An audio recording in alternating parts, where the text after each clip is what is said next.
We are back in the gym, back for more rehab.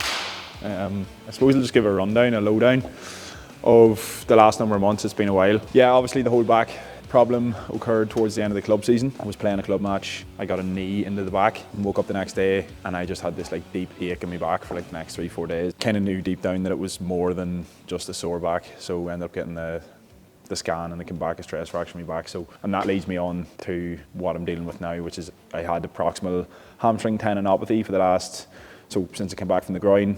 I came back from the groin and played through quite a bit of pain. That kind of flared up towards the end of the season 2 years ago, and I've had it since. The hamstring itself has experienced a bit of atrophy, so especially around that medial hamstring, just like a lack of muscle mass is nearly there. Again, from having to take that time for my back. So that when you're lacking kind of muscle mass, you're lacking strength. I was testing very weak on my left compared to my right. If you can get the strength and the muscle mass, not equal, but with a lot more symmetry within like 5-10%, I'm going to be able to move a lot better on the pitch. Because at the minute, if you think about it, if your force producing capabilities on your left is 25 to 30% lower, which mine is at the minute, naturally you're going to feel like shit when you're trying to rack up 5, 6, 7k, you're trying to run at 8-9 meters per second, you're trying to change direction. That's going to cause problems. So a lot of work to do.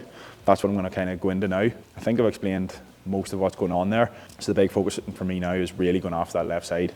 I'll not completely ignore the right. I'll still keep a wee bit of it in, but I simply have to go after that left side a lot more to kind of bring that back into balance again.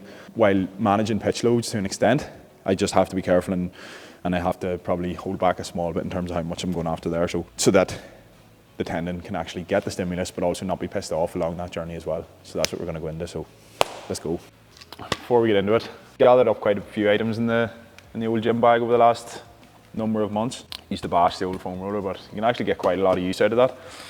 We've got the Polar H10 heart rate monitor, absolutely key for off-peak conditioning sessions. What, like 50-60 quid, and can do you a couple of years, like game changer. You just change the battery every so often. Got the wrist straps, game changer for upper body lifts. So your grip often gives way before your muscles do when it comes to like especially pulling movements. So you don't want the grip to be the limiting factor, or you're just going to limit your ability to actually build muscle and strength in the tissues you're trying to target. We've got an ankle strap.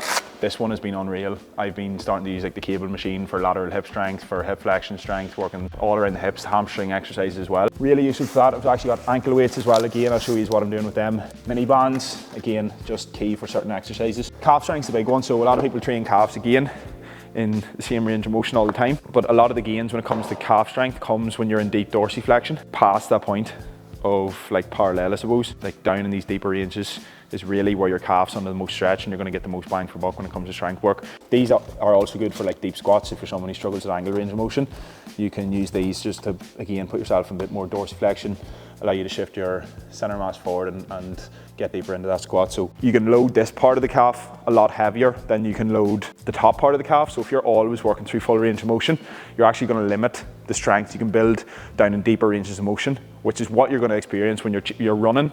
You know, when you run or you accelerate and your foot's behind your body, where's it going to be? It's going to be in deep dorsiflexion. So you want to get that really, really strong. So you can load up this part of a calf from the very bottom to the mid-range heavier, and then you can just work on the top range of the motion where you're getting right up onto the top of the toe with lighter weights and like higher reps. So yeah, don't use anything else, but we'll get into it. So I'm going to start with the foot and the ankle. So one, I suppose, takeaway over the last couple of days has been on my left side, the strength of my perineals, which controls my ability to put force into the floor. So when my foot interacts with the floor, if I'm weak there, I was nearly staying on the outside of my foot, and then I was just going into this mad kind of internal rotation at my tibia and my femur. If your tibia doesn't want to internally rotate, your foot's not going to want to internally rotate, which you need in order to, like, your internal rotation is a downforce, it's force production into the floor. So if that doesn't want to rotate, what was happening was this here, which is going to do that job.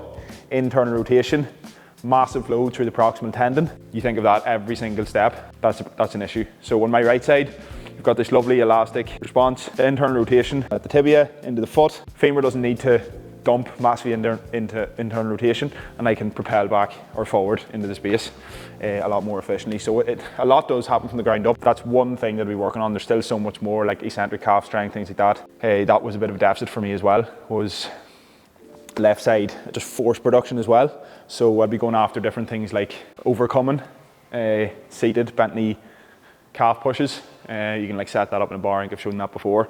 I'll be going after like 2 up, 1 down calf raises, so up on 2 legs, as heavy a weight as I can on like a Smith machine, onto 1 leg, and just working on that eccentric portion down into deep dorsiflexion, and just building up that strength as well over time. Ideally, like manual hands-on work can work really well here.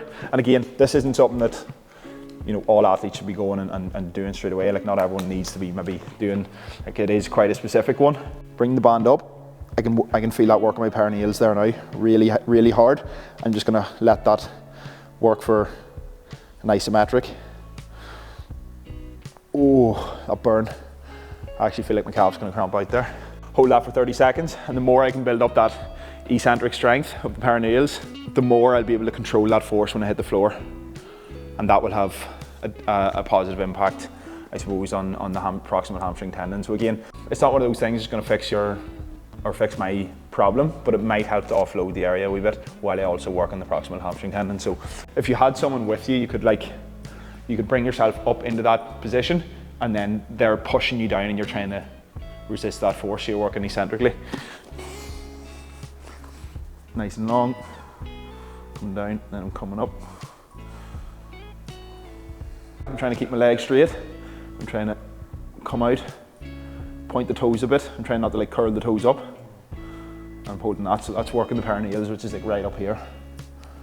That's a nice one that I'm going to be working hard on over the next number of weeks. The next thing I'm going to be working on is kind of just something to get those bones of the foot moving as well, to get them to want to pronate into the floor. The perineals is going to have a big impact on that, but also just working on different plyos that gets that foot over and is get those bones moving into pronation. So getting back and forward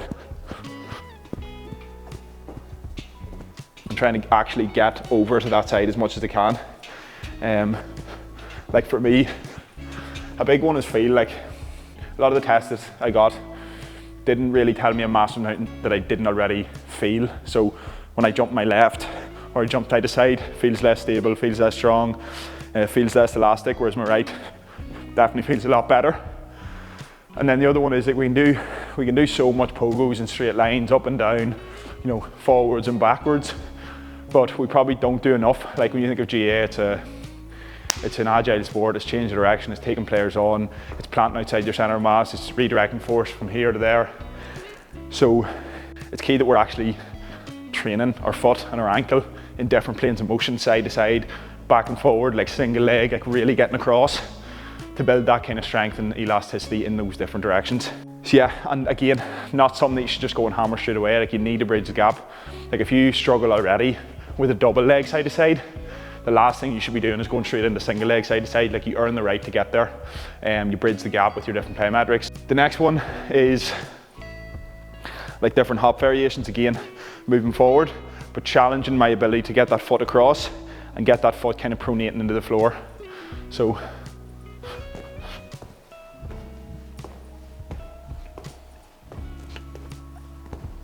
I feel like shite, I'm warmed up, but different variations like that, just to challenge the foot and the ankle in different planes of motion. So the next thing I'm going to talk about is like overall pelvic control, rib cage positioning. So for me, naturally, I'm quite a extended person and anteriorly tilted. So I naturally like to sit in this position where rib cage is up, pelvis is tilted forward, which again, a lot of studies have been shown in terms of like where your pelvis sits, where your rib cage sits, and the actual length tension relationship of your hamstrings. So a lot of work for me needs to go and get my ribs to compress, to come inwards, to get me in a more stacked position, to get my pelvis more in a more of a neutral position, so that I can then access an anterior tilt and a posterior tilt from there.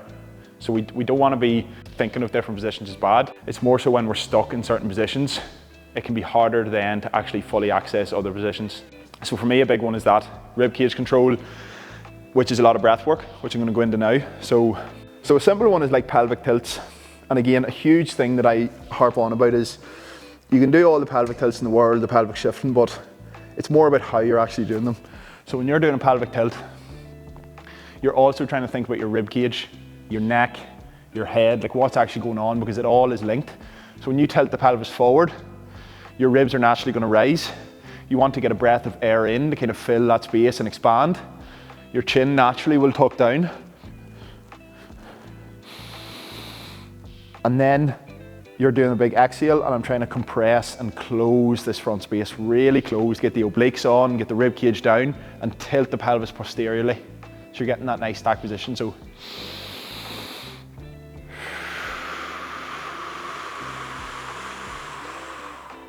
really focus, is my pelvis tilting forward? Is my ribs coming up? Am I expanding? From there, this is now my position that I posteriorly tilt. So tuck the pelvis right under, ribs come down, but the exhale and the breath is absolutely huge, because the breath is what you're trying to get out of there to allow the ribs to come down, to compress, and to put your pelvis and your rib cage in a more favorable position. So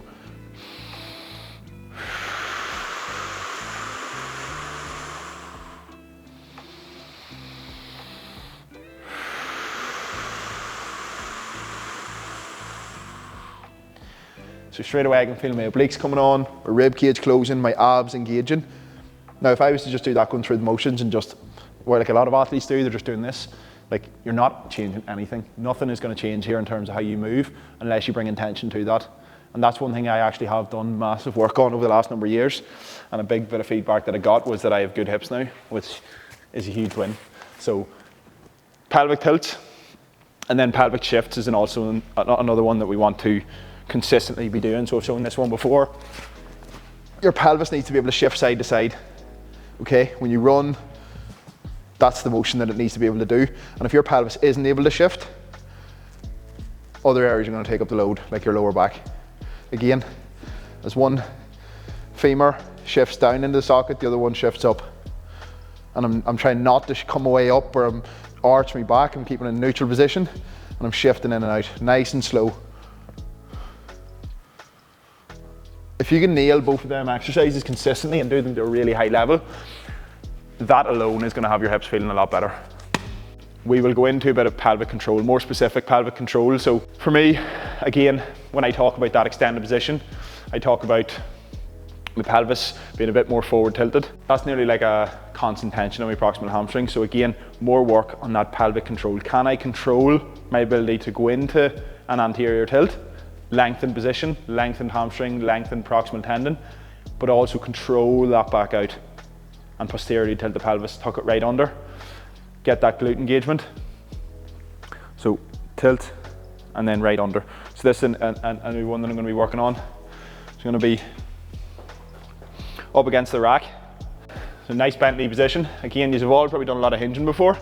So I want to right feel first. What is an anterior tilt? An anterior tilt is when I'm pushing my back, or my bum back, sorry, keeping a nice bend in the knee, my knee's not moving, I'm in an anterior tilt. And then I can push that back through. So what I'm trying to do first is find that position, find that anterior tilt position. Nice long spine, I'm not curving my back's not involved.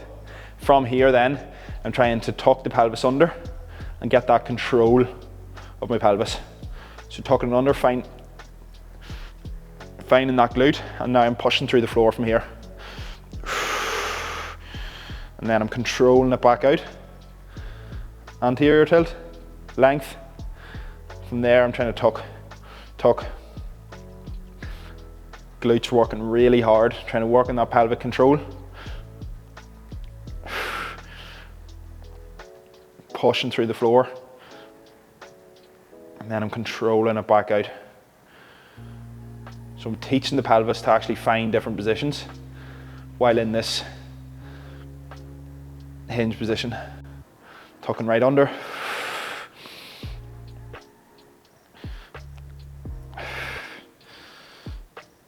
And then we're anterior tilt. So the more I can get into that position, I can find the anterior tilt, I can find the posterior tilt. I'm getting control, I'm not slipping, I'm not dumping back out and dumping back in. It's all about control. Can I control my pelvis to go into the anterior tilt and come back into the posterior tilt and get the whole ribs and stuff working as well? Again, just all about control. Can I control that position? At the minute, the control probably isn't there, which again will impact how efficiently I'm moving the pitch and how much load is actually going through those areas. So the next thing I'm going to be working on is overall like trunk capacity. So yes, I want to access more range, I want to be strong, but the overall endurance of my trunk is key as well, because it's okay being strong, but if after like a certain amount of time, if you lack that kind of overall endurance in the trunk, that's going to break down, and then that's going to compensate, I suppose, as you up pitch loads and stuff. So with the testing, like, I'm all good here, but eventually I just dumped and I let go and the trunk gave way.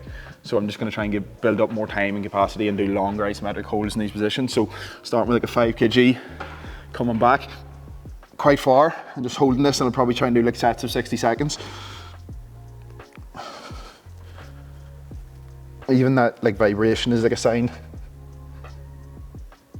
that I get to spend more time in these positions. And even here, like, you can work on the breath, so it nearly forced you in the position already, but even a big exhale allows the ribs to close and the abs and the obliques to kind of lock on. So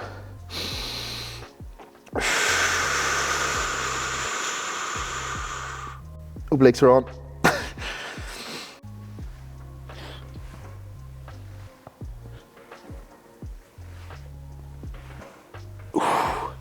The rotation element is also a great one, again, to get those obliques working. So you've got the abs sit here, but then you've got the obliques that wrap around the side, and the more you can get them engaged and working, the more that can allow you to control that trunk and then control your pelvis as well. So that's a nice one that I'll be working on. I'll touch a wee bit more on the breath work. So again, breath work's pretty woo-woo. People think of breath work as like meditation, like stillness, but the breath work, it can be used in so many different forms. Like you've got the meditation, the stillness side of things. You've got like the Wim Hof kind of side of things, changing your mental state.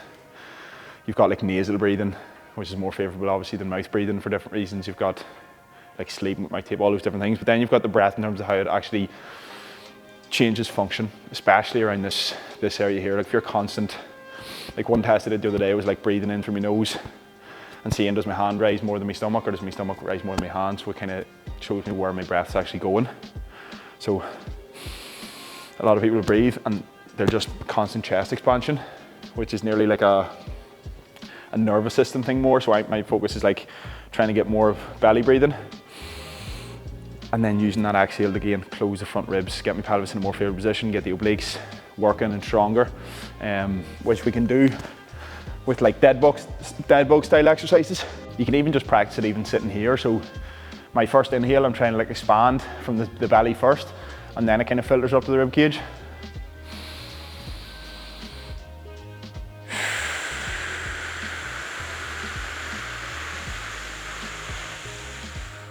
Could actually be an interesting one to see.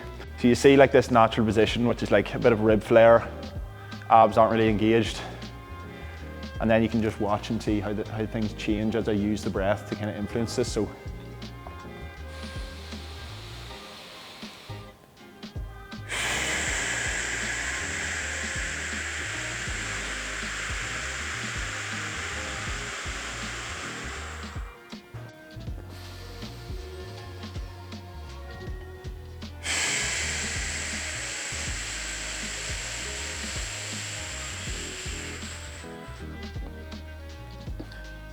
and then I can start to go into like dead bug style things from this position.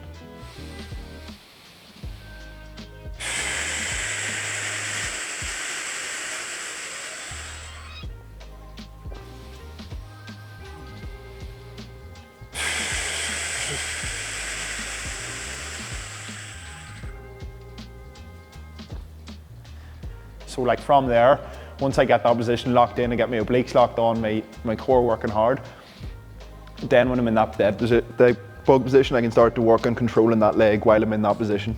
So improving again that pelvic control and improving the ability for the obliques to work hard. Whereas a lot of people are doing dead bugs, they're not focusing on the pelvic and the rib cage position, they're not getting the obliques to the core working, and then they're just going into this position where they're dumping into anterior tilt and they're working from here and the low back's taking on all that strain. So again, like what you do in the gym can really impact and help how those areas function, and it can also negatively impact how those areas function if you're doing things, if you're going through the motions and you're not doing things with the right level of execution. So another key work on for me is going to be able to like shift into that left hip. So on the right, I can get into that hip, I can like adduct this hip and get it across, but on my left, like I'm quite limited. One thing for me is going to be like shifting across, getting that reach. When I want to shift into this hip, I want to get long and I want to get expansion on this right side as well. So getting that across, keeping the leg relatively straight and get in the hip. Now to go to the left side.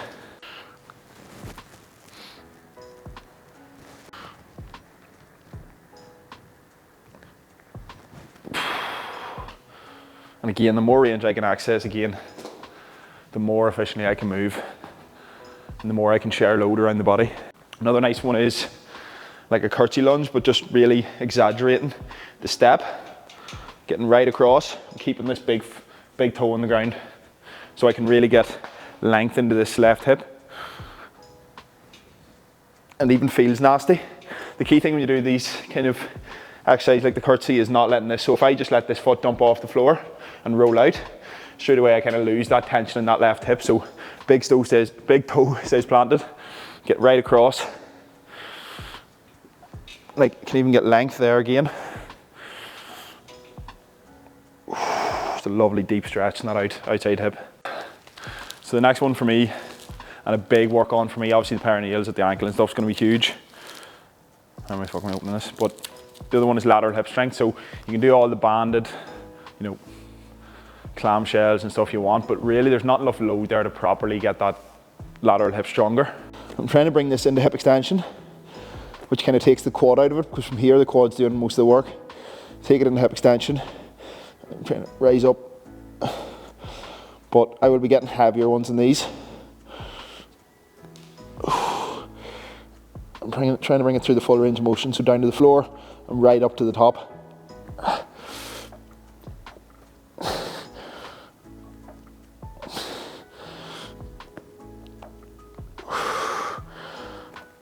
It's a mad burn in that lateral hip. And then ideally from here, if you had someone with you, or a physio or a partner or whatever, I'd bring it up to the top and I push my foot down and I'm just trying to resist it, working that eccentric strength, which just allows you to overload it a wee bit more. That's an awful burn. But it's funny, like there's such simple tools that you can get, like these ankle weights, be cheap as chips. So like I can progressively overload that as much as I want, just keep adding small bits of weight over time and get that really, really strong. The other way we can do this is, so if you have cables, it can be really useful. And to be honest, the way I have like the deficits now in left and right, I am gonna be like doing probably 3 sets on my left from now on and maybe like 1 set on my right. Is that right or wrong? Again, it's not for me to tell you, it's more so a physio's recommendation that you need for that kind of advice, whether it's your hamstring, your quad, your calf, your tendon, whatever. But for me, when the deficit is so kind of strong, that side definitely needs like a significant more stimulus than my right, and my right just needs to kind of maintain where it's at. Because if I continue to get my right stronger and stronger and stronger, the gap's just going to still be there. And it's not really about how high I can get in terms of strength levels, it's more about that level of symmetry on both sides is more important. So you're coming across your body to get length into that hip, and then I'm adducting. And you can get a bit of a lean over, it allows you to get more range.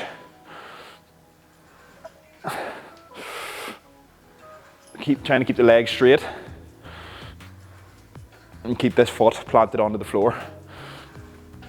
And you can work that up and you can really challenge. So that's the beauty of the cables is, like I know if I'm doing that weight for a certain amount of reps this week, I can just continue to nudge that up over time, whether it's with the weight or with the reps or with the overall control of the movement, so that I know for a fact that the lateral hip is actually getting stronger. Rehab really is strength work as well. Like there's good reason why I would implement these things with my own even 365 athletes or 1-to-1. You don't have to be injured. Like, in fact, it's probably even better to be able to get these in and get areas stronger before it becomes a problem. So I've talked a lot already about other areas in terms of ankle, foot, a bit of calf, lateral hip. Like, yeah, obviously the hamstring tendinopathy is the problem, but is it the culprit? Like, is it the reason? Maybe not. So that's why you kind of look at all different areas, but you obviously can't just ignore the hamstring either. So what I will be doing over the next while is like, I need to load it and I need to get it stronger and I need to find a way to get that bicep femoris working and offload. Like when we used the MG, it was kind of showing that the medial hamstring was taking on a lot more of the load than it needed to. So how do we show that bicep femoris a bit more love without pissing off the tendon? That's the key.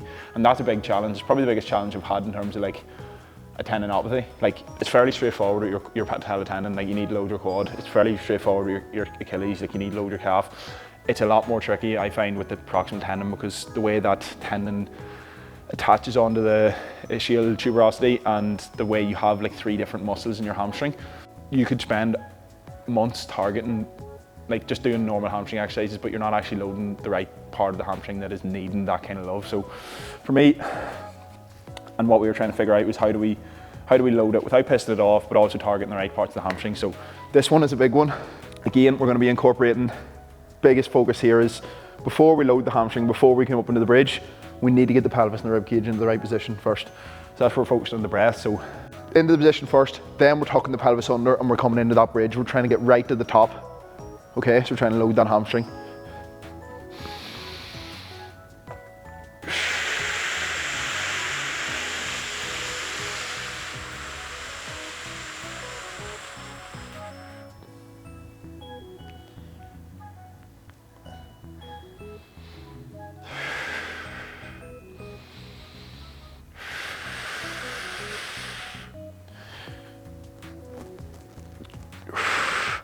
I'm trying to just build up isometric strength in that position. Whew. I think that one even has a bit of an analgesic effect on my tendon. And again, different things will work for different people. This mightn't be something that works for someone else, but it's trying to find ways to load that hamstring to maybe get that analgesic effect in the tendon, but also get enough loading in there so that the tendon starts to regenerate again. Now, that alone is definitely not going to be the only thing I'm doing to try and regenerate that. It's not going to be enough load, but it's part of the puzzle. Okay, so I would work that for like 30 seconds on each side. Probably 1 set on the right and like 2 or 3 sets on the left. Nice. And you're also getting the calf working there as well, getting the calf and the hamstring working synergistically. Next up with the hamstring. So this is kind of a cool one. Now the fun starts. So again, as I talked about with the MG, we were trying to figure out what part of the hamstring do we need to bias. So we're trying to bias the bicep femoris, which is more biased when my foot and my like tibia and stuff and my femur are in that externally rotated position. So that can allow me to bias that. The pole, I think, yeah, I could be a wee bit higher there. This could be a challenge, getting this one into the right position. But trying to get into that like hip extended position, feet externally rotated, and just coming forward to the point where it catches and the hamstrings are working really, really hard, and allowing this to support myself. I'm just trying to spend time in here, and this is like the hamstrings are working really hard. And I can feel the bicep femoris doing the majority of the work here. Trying to stay in that hip extended position.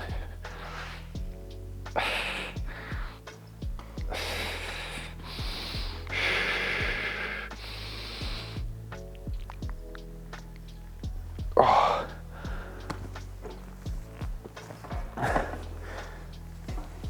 That's a really challenging one, and for me even might be a bit much yet, but something that I'll progress on to, and even I'll progress on to like a single leg kind of Nordic hold.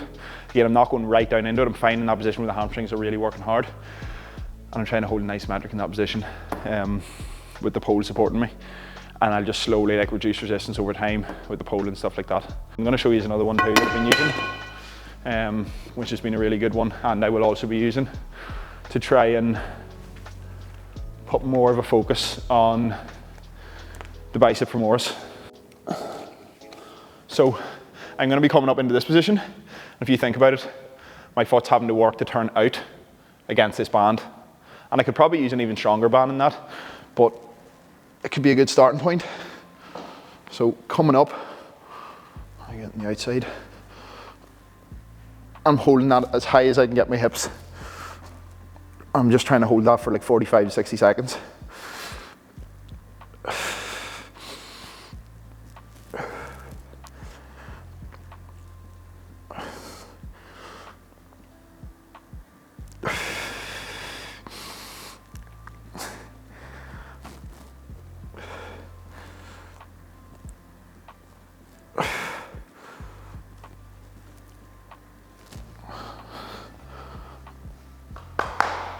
There's fucking hamstring there anyway.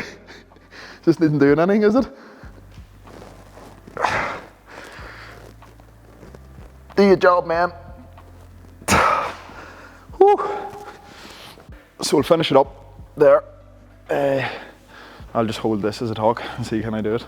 But yeah, so the main part of this video isn't to give you a session that you should be going and doing. It's more of an insight into building your own education around loading patterns in the gym, around prehab, around rehab, giving you different insights into how you can become a more robust athlete. So for me, like, I've obviously experienced a good bit of injury over the last number of years, and that's probably down to many reasons. Like, I'm probably not your normal player in that I'm quite large, I'm 6'4", quite heavy, but I don't play the game in straight lines. Like, I would be quite an explosive, faster athlete, a lot of change of direction, a lot of deceleration, a lot of taking players on. So like the force that maybe I'm putting through my body is probably a lot higher than others due to my overall size and my want to kind of play the game with that bit more athleticism than maybe others. Like, you will rarely see players pick up that many injuries when they're just like a runner, or they're not a very fast athlete, or they don't really play the game in, they play the game in quite a linear motion, like running the ball straight lines. Like, the risk of injury is a lot lower. Now, I did these first 3 years, my first 3-4 years of county career, I didn't have any injuries, and then that groin injury was kind of the catalyst for further after that. But kind of also, I also look at it in a positive light in terms of the amount I've actually learned over the last number of years about my body, about movement, about, you know, working with elite level coaches and things like that. It's been kind of a fun journey, and then my own coaching philosophy and my ability to help other athletes has went completely through the roof in terms of like the program, the quality of programs I'm able to build out, the quality of guidance I'm able to give other athletes when they're dealing with injuries or they're dealing with problems. Hope you enjoyed that one. Hope you took something from it. Let me know if you did. Again, we will be bringing in new athletes into the 365 over the next number of weeks and months. So if you want to get involved, if you want to see what it's about, if you have any questions in any of that, and you want to kind of upscale or up level in terms of what you're doing with your preparation, then give me a shout on Instagram and I'll try and accommodate you. So until the next one, good luck.